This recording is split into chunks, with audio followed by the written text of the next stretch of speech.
Hello friends, स्वागत है आप लोग का हमारे यूट्यूब चैनल अर्चना ऑनलाइन क्लासेस में। आज के इस वीडियो में हम बिहार बोर्ड मैट्रिक एग्ज़ाम 2025 के लिए आपको जो है 5 लेसन तक जो मैथ का फॉर्मूला बता दिया गया था समांतर श्रेणी एपी तक।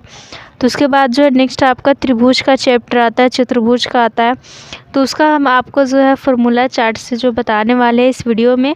तो चलिए शुरू करते हैं आज के इस वीडियो को। और त्रिभुज और समचतुर्भुज के सारे फार्मूला जो आपको यहाँ पर बताए जाएंगे, जो कि आपके बुक में और साथ ही जिससे आपके जो है क्वेश्चन पूछे जाते हैं एग्ज़ाम में। तो ये काफ़ी महत्वपूर्ण फार्मूला है, इसे ज़रूर आप याद कर लीजिएगा या फिर स्क्रीनशॉट लेके इसको जो है नोट्स में आप बना भी सकते हैं। तो देखिए, सबसे पहले जहाँ पर त्रिभुज का फार्मूला दिया हुआ है, तो सबसे पहले हम बात करेंगे। तो त्रिभुज का क्षेत्रफल है जो कि होता है 1/2 गुना आधार गुने ऊंचाई, जहाँ की आधार को बी यानी बेस से सूचित किया जाता है, बी से, और ऊंचाई हाइट को जो एच से सूचित किया जाता है। तो इसको हम लिख सकते हैं 1/2 बी इंटू एच।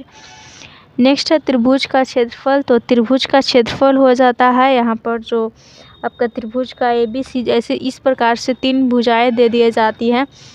तो √under S into S minus A into S minus B into S minus C, जहाँ पर एस इज इक्वल टू अगर हम बात करें क्या हो जाएगा, तो A plus B plus C by 2 हो जाता है। और ये त्रिभुज का क्षेत्रफल जो इससे काफ़ी ईजी से आपका निकल जाता है।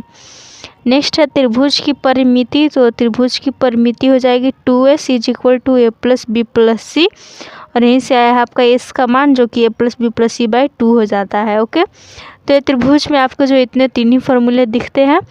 नेक्स्ट आते हैं हम समबाहु त्रिभुज का।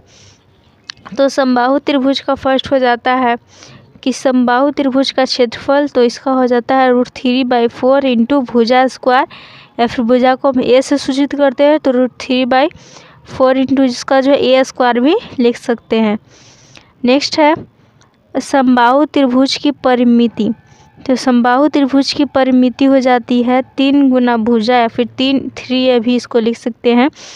तो ये समबाहु त्रिभुज और ये हो गया त्रिभुज, दोनों का फॉर्मूला इतना है, इसको आप जो है ज़रूर याद कर लीजिएगा, काफ़ी इम्पोर्टेंट है।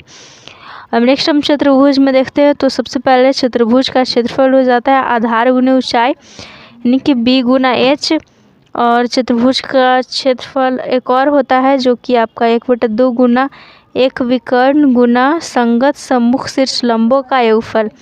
यानी कि जब आपका आधार और ऊंचाई दिया रहे और चतुर्भुज का क्षेत्रफल पूछे तो आप इस फार्मूला को लगा सकते हैं।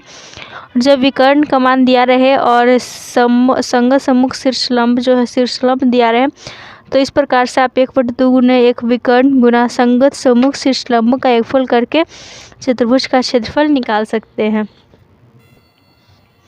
अब नेक्स्ट है यहाँ पर समांतर चतुर्भुज का। तो समांतर चतुर्भुज का क्षेत्रफल हो जाता है 1/2 गुने समांतर आधार का योग गुना ऊंचाई, और समांतर चतुर्भुज की परिमिति हो जाती है 2 इंटू आसन्न भुजाओं का योगफल। तो हो गया समांतर चतुर्भुज का क्षेत्रफल और परिमिति। नेक्स्ट आता है समचतुर्भुज। तो समचतुर्भुज यहाँ पर जो सब आपके चतुर्भुज के जो टाइप दिए हुए हैं, तो समचतुर्भुज का क्षेत्रफल हो जाता है 1/2 गुना विकर्णों का गुणनफल, जिसमें विकर्ण आपका जो है d1 d2 दिया रहेगा, तो 1/2 गुना d1 इंटू d2 कर सकते हैं।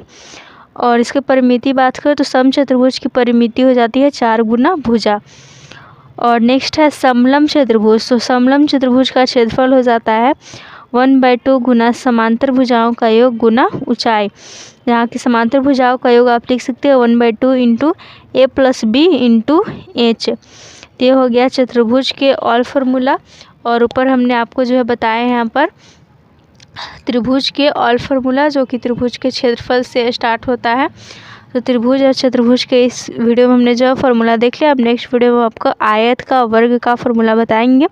चलिए एंड करते हैं पर वीडियो को। Thanks for watching video. इन सारे फार्मूला को ज़रूर याद कर लें।